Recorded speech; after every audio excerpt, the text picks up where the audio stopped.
Assalamualaikum warahmatullahi wabarakatuh. Halo teman-teman, pada video kali ini saya akan menjelaskan apa itu HTTP, apa itu HTML, apa itu web server, dan apa itu web client. Sebelum itu, mari kita berkenalan terlebih dahulu. Perkenalkan, nama saya Romi Jatmiko. Saya adalah mahasiswa semester 5 di Universitas UIN Sunan Gunung Jati, Bandung. Baik, langsung saja kita ke poin yang pertama. Apa sih itu HTTP?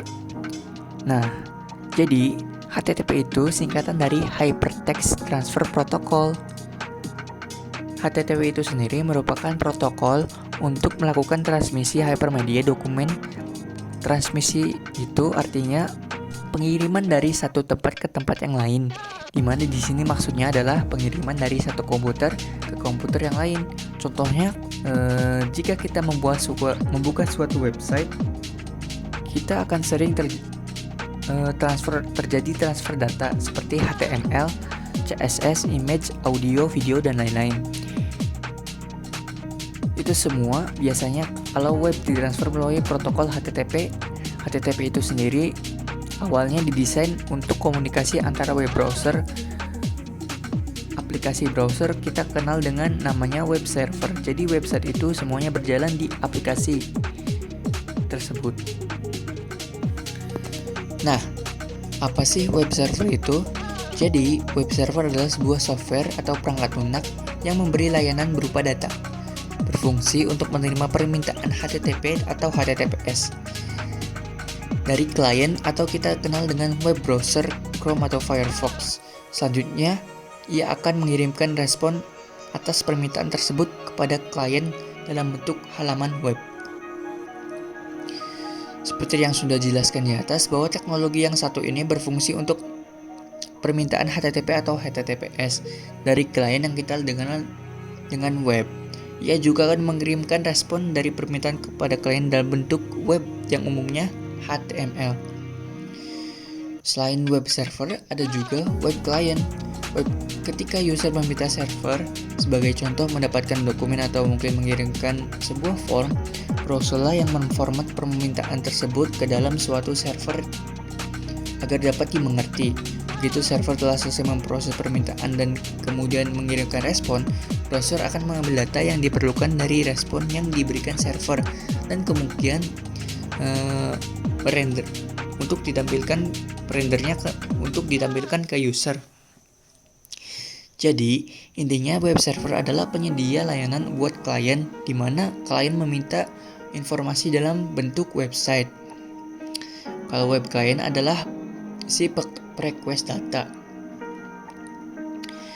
Nah, selanjutnya apa sih itu HTML? HTML sendiri bukan bahasa pemrograman ya teman-teman, melainkan bahasa markup yang digunakan untuk membuat suatu website. Kepanjangan dari HTML adalah Hypertext Markup Language. Nah, asal muasal HTML ini pertama kali dikembangkan oleh tim Berners-Lee. Siapa itu Berners-Lee? Tim ini adalah organisasi dari CERN, yaitu Europe Organization for Nuclear Research pada tahun 1990. Nah, markup language atau HTML ini diciptakan oleh perusahaan penjual perangkat keras dan lunak yaitu IBM atau International Business Machines. Versi pertamanya dirilis pada tahun 1991 dengan 18 tag.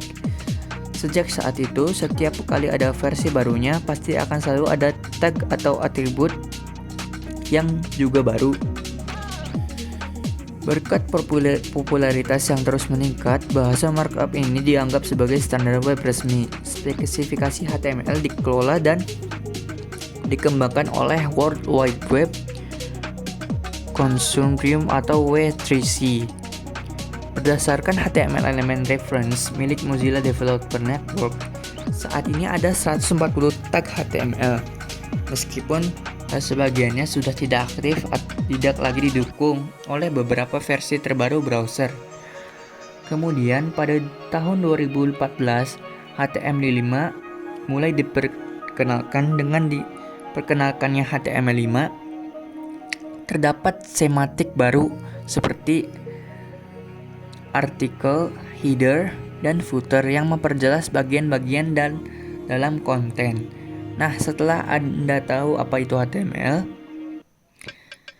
selanjutnya kita balik ke HTTP. Jadi, awalnya itu HTTP didesain untuk seperti transmisi data antara web server dengan browser, atau bahkan kebalikannya. Namun saat ini, atau dapat juga sering dilakukan untuk digunakan kebutuhan di luar hal tersebut. Ini terjadi karena HTTP ini sangat populer sekali.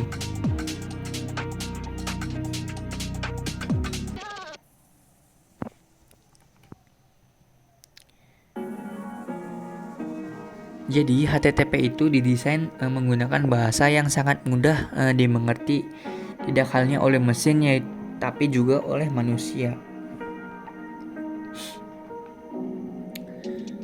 Selanjutnya, HTTP ini stateless. Apa arti dari stateless? Artinya tiap HTTP request merupakan request yang independen. Tidak ada ketertarikan antar hubungan dengan HTTP request sebelum atau setelahnya. Hal ini dilakukan agar HTTP request tidak harus dilakukan dalam sequence, sehingga klien bisa melakukan HTTP request secara bebas tanpa aturan harus dimulai dari mana. Nah, yang jadi pertanyaan, jika HTTP request merupakan protokol yang stateless, bagaimana dengan session? Misal klien harus login terlebih dahulu sebelum berinteraksi untuk menangani permasalahan seperti ini. HTTP memiliki fitur yang bernama HTTP cookies. HTTP cookies memaksa klien menyimpan informasi yang diberikan oleh server. Selanjutnya ada HTTP version. Saat ini kebanyakan web berjalan di HTTP version 1.1 atau HTTP 2. HTTP 2 mulai hadir sejak tahun 2015 dan saat ini sudah banyak diadopsi oleh semua web di dunia. Saat ini, HTTP 1.1 merupakan fallback protokol di mana web browser secara default akan melakukan request menggunakan HTTP 2. Nah, jika server tidak mendukung, maka web browser akan otomatis melakukan fallback ke protokol HTTP 1. Secara garis besar, spesifik HTTP 2 sama dengan HTTP 1.1. Yang membedakan adalah HTTP 2 HTTP request yang dikirim dalam bentuk teks secara otomatis menjadi binary, sehingga lebih cepat dibandingkan dengan HTTP 1.1. Selain itu, HTTP 2 menggunakan algoritma kompresi untuk memperkecil request dan mendukung multiplexing, sehingga bisa mengirimkan beberapa request dalam satu connection yang sama.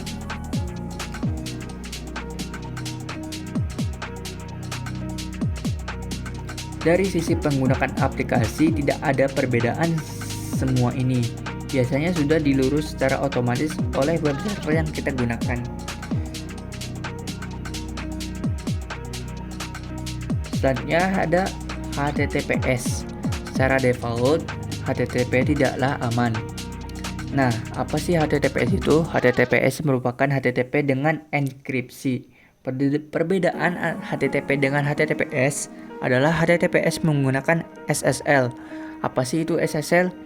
SSL adalah kepanjangan dari Secure Socket Layers untuk melakukan enkripsi HTTP request dan HTTP response. Hasil HTTPS jauh lebih aman dibandingkan dengan HTTP biasa. Web yang menggunakan HTTPS akan menggunakan HTTPS pada URL-nya. Nah, selanjutnya ada HTTP request dan response. Banyak jenis HTTP request method. Salah satunya adalah GET. GET method digunakan untuk merequest data. request menggunakan GET hanya untuk menerima data, bukan untuk mengirimkan data. Selanjutnya ada HTTP method head. Head method digunakan sama dengannya GET, tapi tanpa menggunakan respon body. Selanjutnya ada respon post.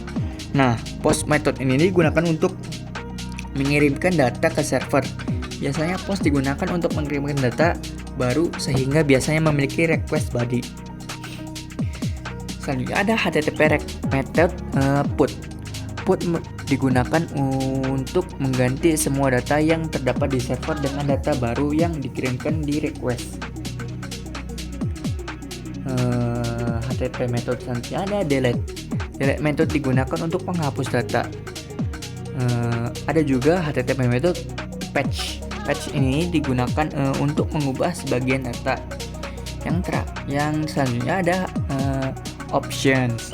Option method digunakan untuk mendeskripsikan opsi komunikasi yang tersedia. Dan yang terakhir ada HTTP method trace. Trace method merupakan request method untuk debugging. Response trace method akan mengembalikan seluruh informasi yang dikirim oleh klien. Saat membuat web sangat direkomendasikan untuk tidak mengaktifkan trace method ketika sudah live di production. Selanjutnya ada HTTP response. Nah, biasanya HTTP response ini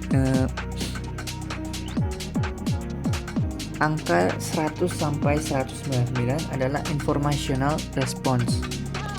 Angka 200 response biasanya respons untuk sukses, dan angka 400 atau 500 ini biasanya respons ketika ada yang error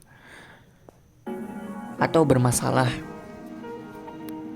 Yang terakhir ada respons 300, itu artinya redirection message. Selanjutnya ada HTTP header. HTTP header merupakan informasi tambahan yang bisa dikirim di request atau response. HTTP header ini biasanya digunakan agar informasi tidak harus dikirim melalui request body atau response body. HTTP header berisi key, value, dan saat ini sudah banyak sekali standarisasi nama key pada HTTP header.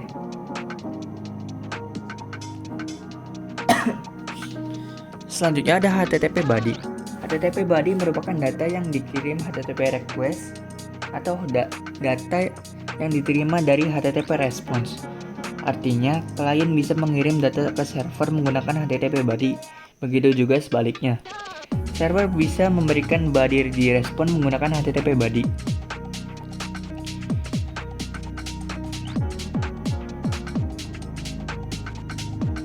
HTTP body erat kaitannya dengan header key content type. Biasanya agar klien dan server mudah mengerti HTTP body, HTTP message akan memiliki header content type yang berisi informasi type data HTTP body.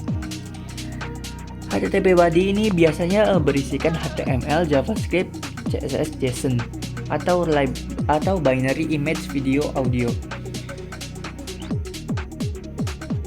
Nah, tapi yang paling banyak